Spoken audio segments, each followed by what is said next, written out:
Hi there. Let's talk kids and sports today. Sports in our world is big business to families, to parents, to kids. We spend a lot of time, a lot of energy, a lot of expense. A lot of it's tied to our parents and the school we went to and the colors that we wear and a particular mascot that sits outside on our porch. So there are so many ways that sports are in our lives every day and also in the lives of our kids.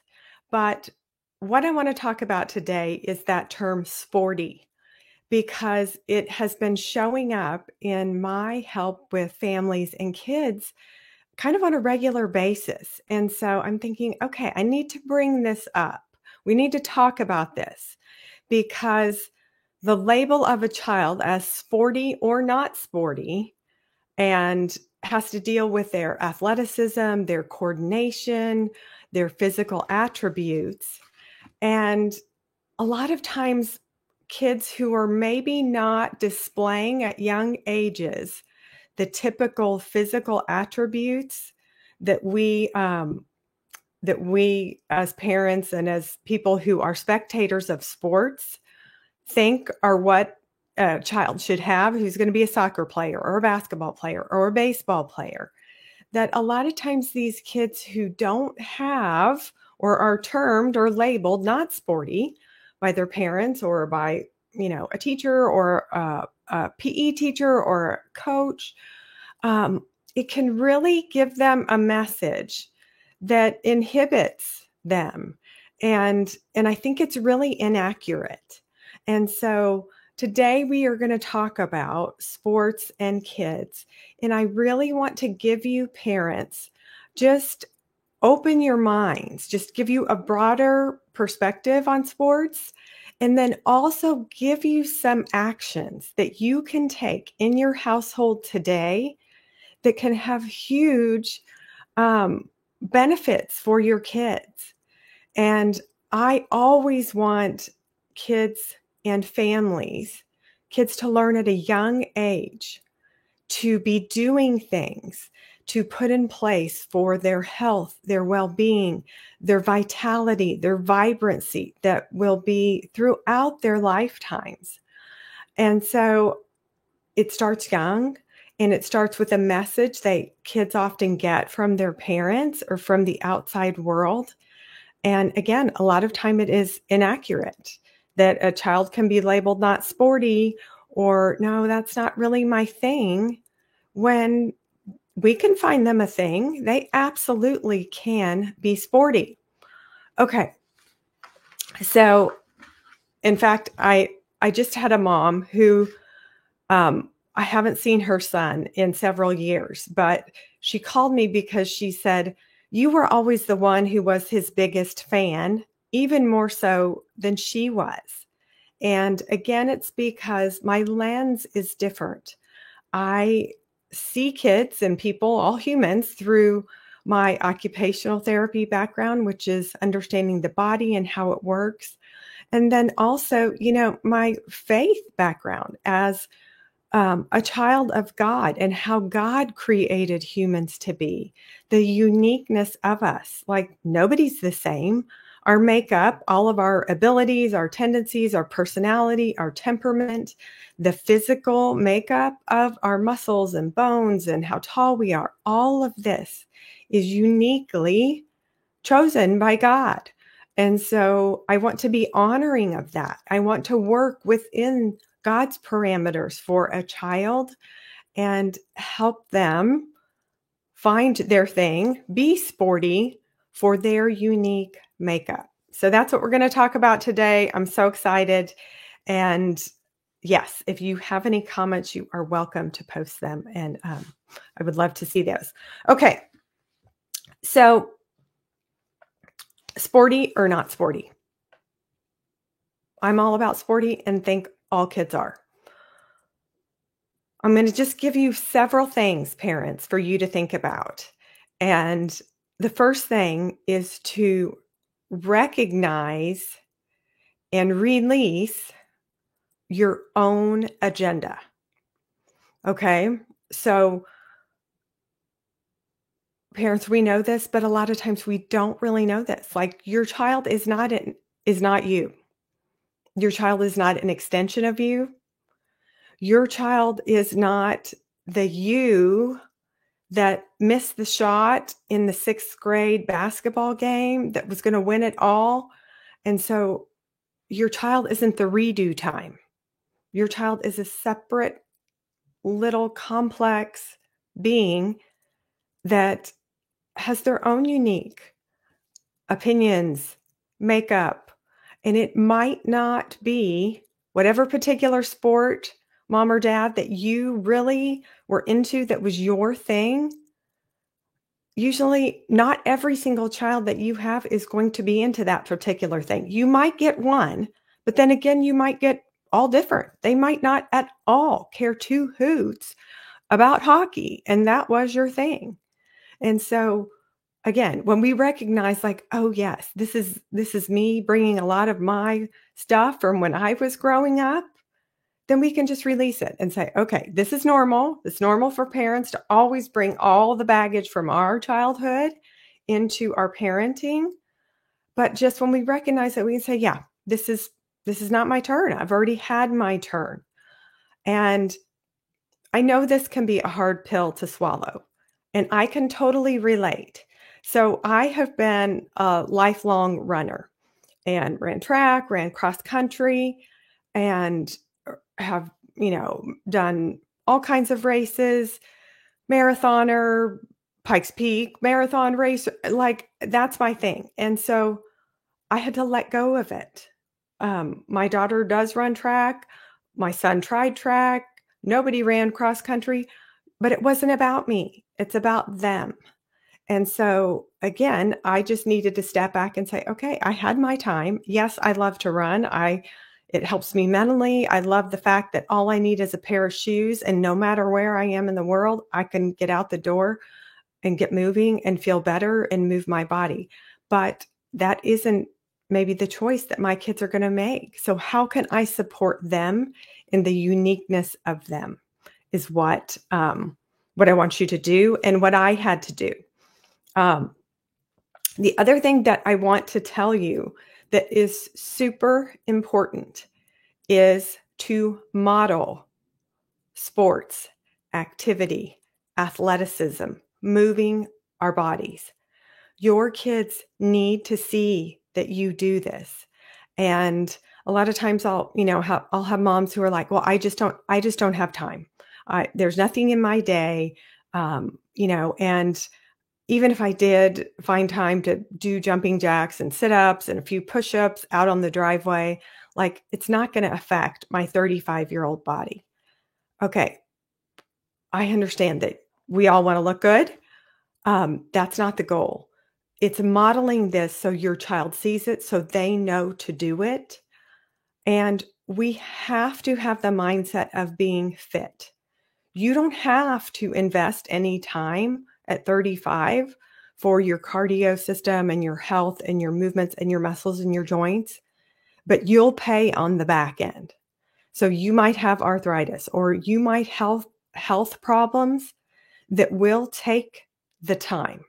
They will eat into your life 30 years from now, or you can carve out 20 today.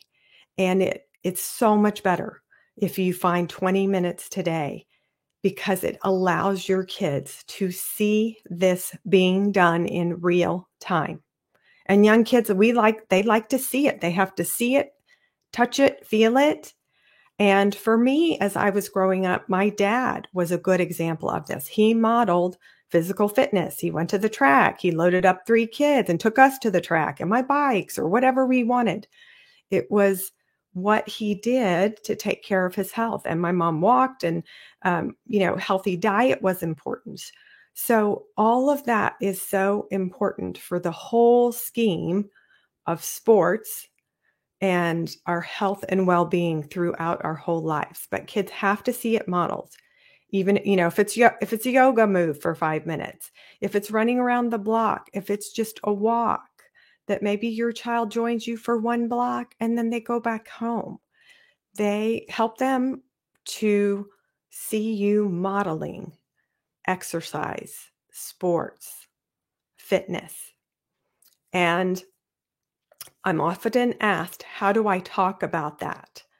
And I talk about being fit for the unique you that you are. So we have to be spiritually fit. We have to be intellectually, mentally fit. We have to be physically fit. So there's lots of ways of being fit, but that is how I talk about it with kids and with families. It's not a certain amount of time that you're doing a sport. It's not a certain weight on the scale that has you exercising. It's being fit, feeling fit for you. Okay, so we're going to recognize and release our own agenda from whatever sports we did. We're going to model some type of exercise sport, moving our body for a little bit for our kids to see it. Next comes the try-on phase. And parents, this is a lot of effort, a lot of energy, a lot of work for you to create the space and give grace for your kids to try on a lot of different activities and sports. But kids need exposure to lots of different types of sports because they need to find the one that feels like them. They need to feel the one that goes at the pace that they like.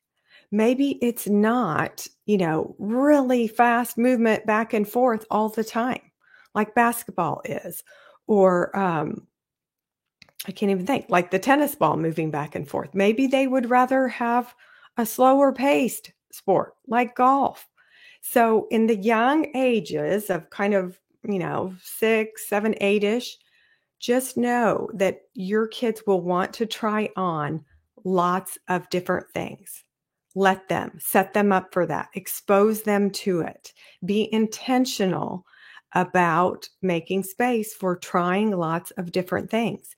It might just look like going to a large park where there's so many different things going on. There's a baseball diamond.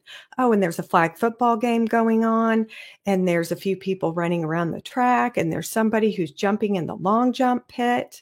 Like all of these are things that our kids can be exposed to. Some of you parents know that you have a type of child that I like to call the watcher child. So this is a child who doesn't get right in the game, whatever it is. They have to see something. They have to observe it. They have to watch it. And those people, kids who are the watchers, they're super important because we have the players, right? So the Super Bowl's coming up this weekend. We have the people who are on the field playing, the team members. But we also have the people who are the video, giving it to me so I can watch it at home on my couch. We have the announcers. These are people who their unique skill set is to describe the game, and they have a gift of verbally explaining things well. So there are definitely people who are watchers, and then there are some people who are players. And so just know if you have a child who is more standoffish in the beginning and who feels better in their nervous system, in their body, if they watch it and figure out really what's going on before they would go join, that again, just go to the park and let them, take in a new sport or activity. That can be the first thing. I have helped some parents who know that they have a watcher child. I've said, you know what? Don't sign them up. Just go to several games.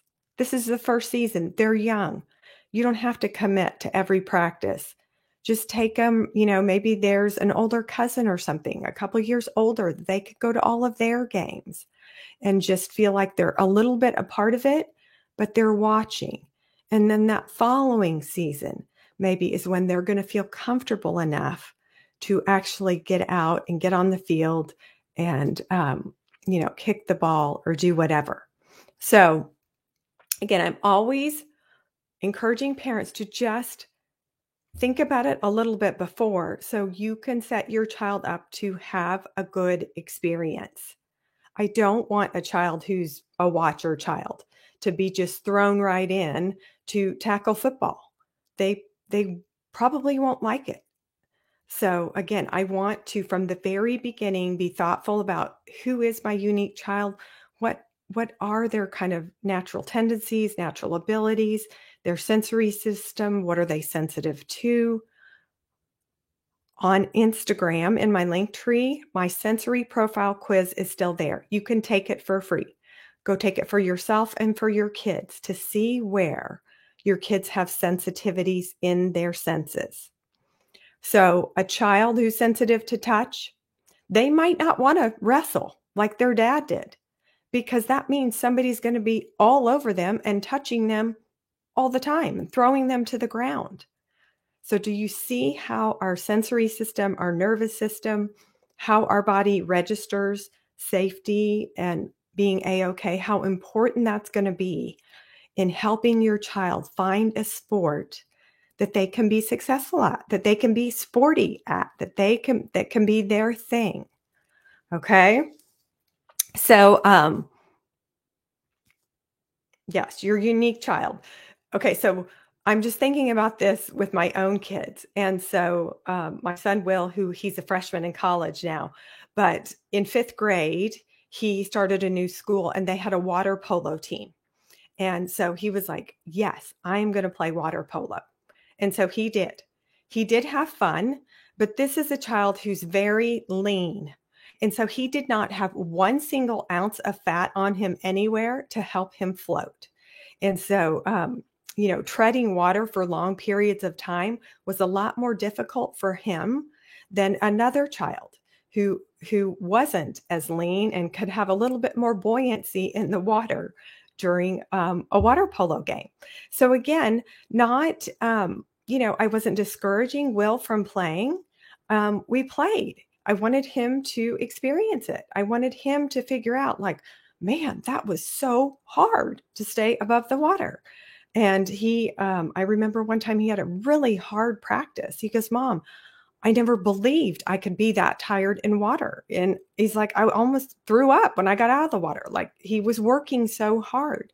So it was him experiencing that. Again, all of that is so good for a child to be experiencing and trying on lots of new things. And their bodies are learning. And kids have to have all kinds of different things landing on their sensory system, registering in their body, in their brain at these young ages when their body is growing and changing and developing. So one sport that has been brought up to me several times is video games. And okay, Kelly, video games they're a thing. They are a sport now, college level. Like, this is a thing. Yes, I'm very aware. And video games for young kids are not the thing that I would encourage. And it goes back to that physicality. And again, kids at young ages, when their body is really this is the time that God allotted for them to be growing and developing all their systems and stuff. They need it to hit them on all of their senses, a full body experience. And so video games does not give enough sensory input to all of the body, in my opinion. And again, those ages of kind of 3 to 8, that's a huge developmental window. And so I want to be giving kids lots of experiences on their full body, because that window closes. And so what growth, development, the age stage, kind of the typical things that are supposed to develop in that developmental window, I want it to happen. And it doesn't look like video games. If it was going to be video games, God would have given us video games way back when he created the earth. So I'm not saying video games, there isn't a little bit of time that it's okay. But again, I don't want it to be your 5-year-old's sport, because your 5-year-old needs more input to all of his entire body. Okay? Okay. So, in regard to kids, I have seen kind of there's the watcher kids, and I guess I don't label them that, but I am today for our time on this show, just so you can understand. But there are kids that I would say another type of child in regard to sports is a child who does not like contact, does not like any type of bodily contact. And it is disturbing to them. It's alarming to them. They do not like it. So these are the kids who do not like lacrosse in 3rd grade. They don't want to get hit with a lacrosse stick. They don't want to get bumped. Football, basketball, soccer, hockey, lacrosse.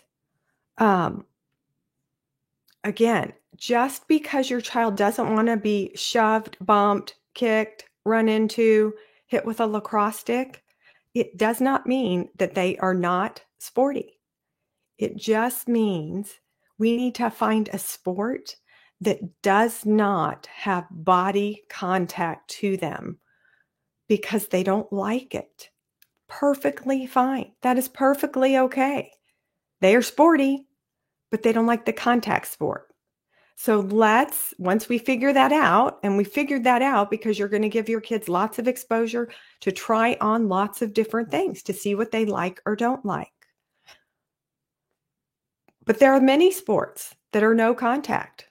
Swimming, golf, baseball doesn't have a lot of contact. I mean, I guess when you run and slide, a lot of kids who are kind of more, I would say, kind of methodical thinkers, they love baseball. Or if you have a child who really wants to see it, like a very structured, okay, we're going to bat 3 times. It seems more ordered than football. So again, once we understand that about our kids, we can help our kids find the thing that they will succeed at, that they will like, because it has aspects that are geared more toward their uniqueness. Some sports have, minimal contact. Volleyball, yes, it's not a contact sport, but if your kids play volleyball, they could get hit by a ball for sure, but then they could also get bumped by their player, their fellow team member who's also going for the ball at the same time. So again, just kind of be aware, and I'm always here to help kind of ask the questions and help parents figure out, okay, what would be a good thing to try? Okay, some kids, their natural pace, their natural rhythm, again, is slower. So they do not want a fast-paced game of basketball, and they also don't want contact. So they want something that is going to happen slower because that feels better to their body. Again, that is perfectly fine. We can find them something that will go at the pace that they like. Now, I do like to challenge kids a little bit to get out of our comfort zone, but they will.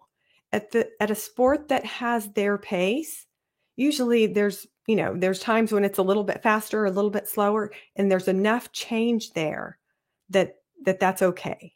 But if the most part of the sport goes at a pace that feels really good to their natural rhythm, that's a really good place for a child to be.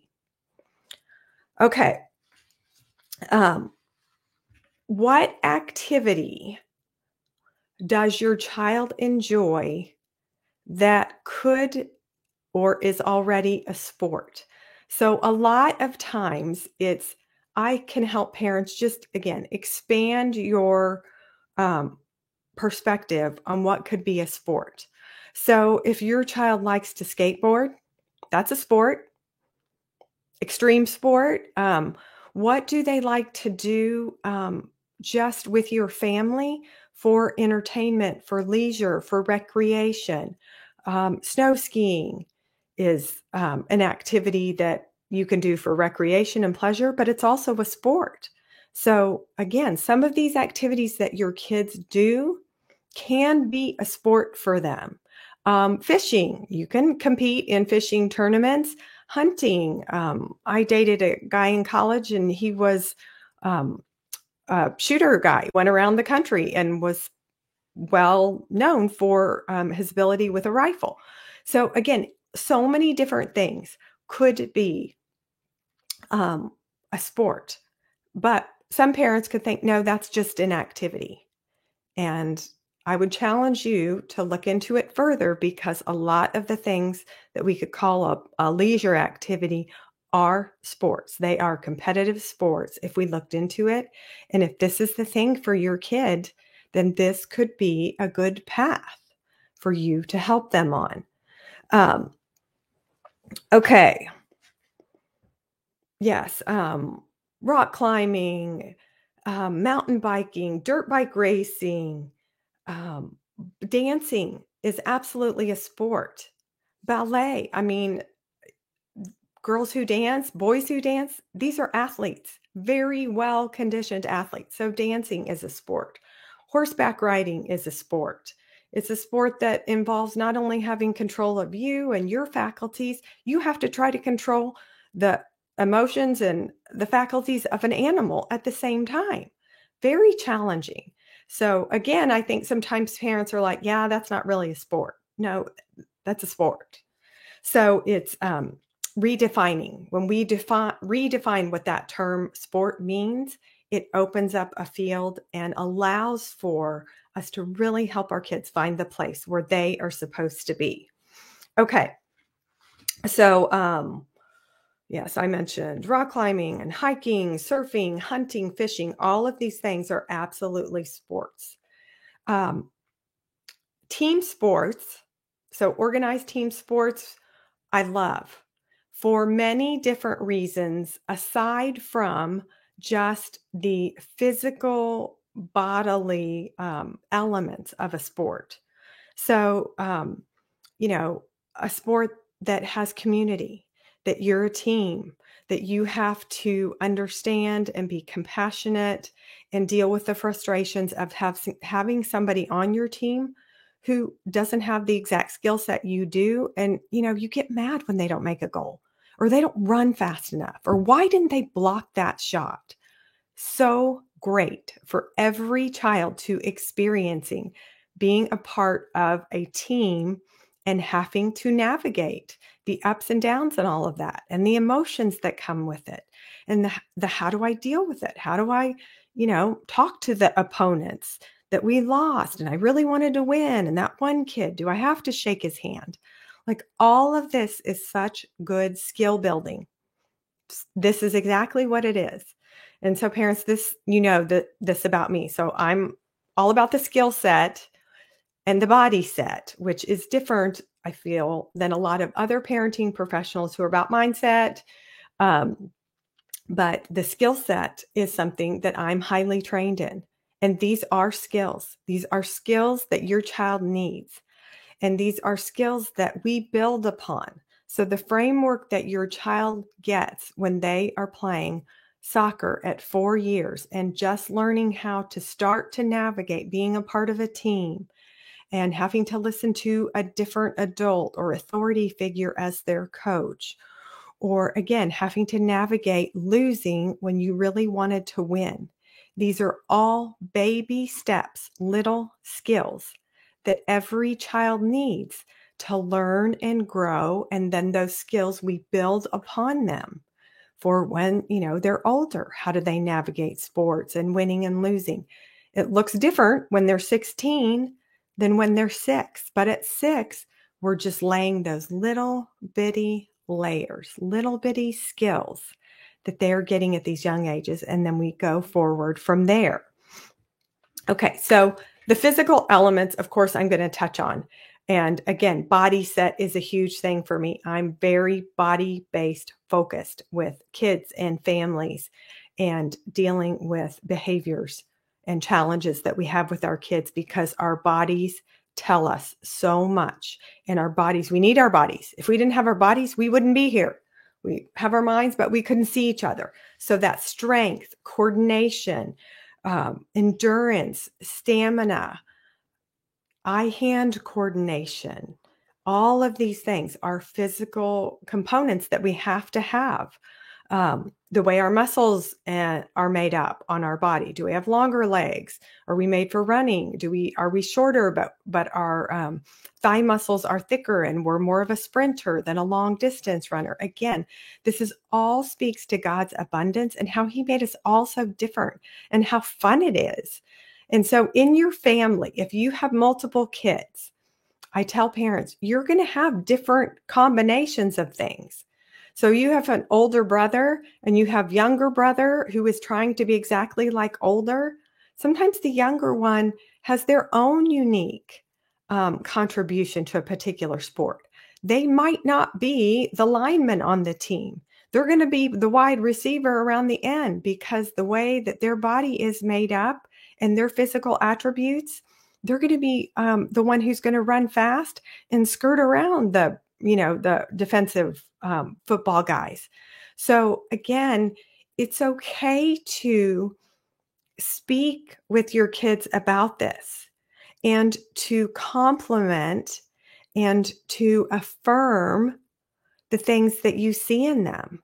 Like it's totally fine, Jack, for you to be different than your older brother. Your body looks different. We can see that in the mirror. So you're going to be the runner. You're going to be the fast guy around the end. Your older brother's bigger, more solid. He's going to be the blocker. This is great. Again, this is how God gives us different parts of our community, of our family. And it's intentional from him. So it's okay to talk to your kids about it, to support their uniqueness, to support the way that they are made, the pace that they function at, all of that, incredibly important. Okay, the last thing that I just want to talk about really quickly is, again, and confidence, self-confidence, self-worth, self-awareness. All of these are huge that kids are learning skills, the skill of self-awareness. We use that through our whole entire life. I encourage parents to ask your kids during the sport that they like what they're proud of. You can also say what you observed that they did well, but I want kids to internally register. And so I ask kids all the time, what are you proud of? What do you think you worked hard on? How do you think you did? So parents, you can start your kids young to, again, be able to have agency and kind of an alertness to how they did, how proud of themselves. I'm proud of myself because I did kick the ball, even when that one player was running right towards me and I was scared, but I went ahead and stayed right there and kicked the ball forward. They can be proud of themselves, and that is much more important than having that trophy and that physical thing that says, hey, you get a trophy for just showing up. Because most kids, when they get bigger, they're like, yeah, that trophy that I got, that meant nothing. And so I would rather give you a skill, parents, that you can help your child build the skill of building their own self-confidence, their own self-worth, being able to say, oh, this is what I'm proud of after this practice.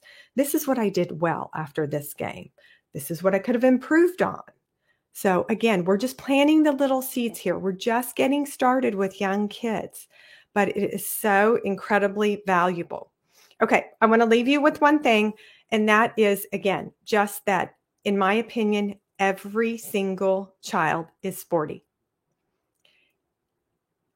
Be intentional that your kids are listening when you are in conversation with other adults. If if a child hears you say, oh yeah, they're really not that sporty, they're not really athletic. Okay, I don't want them to internalize that as I'm not sporty, because I don't think it's accurate. I don't think it is true. I think they have just not been exposed to the thing that is going to be sporty, that they are going to be sporty at. And so be open to looking and finding that thing. And I'm always here to help you. Good luck with all the sports.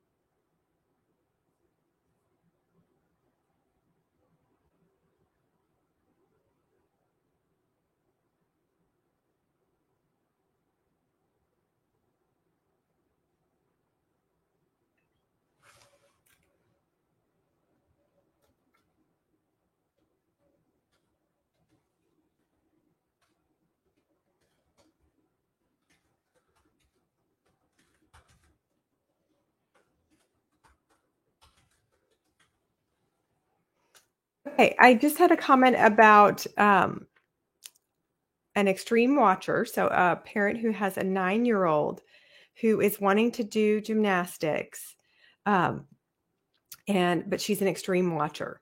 And this parent is worried that her self esteem is going to get hurt when she sees younger kids that are doing it better. And again, I would just start having the conversation with her that, again, that we are all uniquely made by God. And so, how somebody else's body is made that allows them to be a better gymnast is different than her. And let's just look at how she is made. And for girls, girls are always comparing ourselves. We always compare ourselves, and it doesn't help. And so I say to kids, let's stay in your lane. Whatever her name is, if it was me, okay, let's focus on Kelly's gymnastic ability.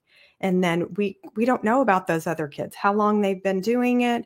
Maybe their mom was an Olympic gymnast, so there's genetics there in play. And so just give her support.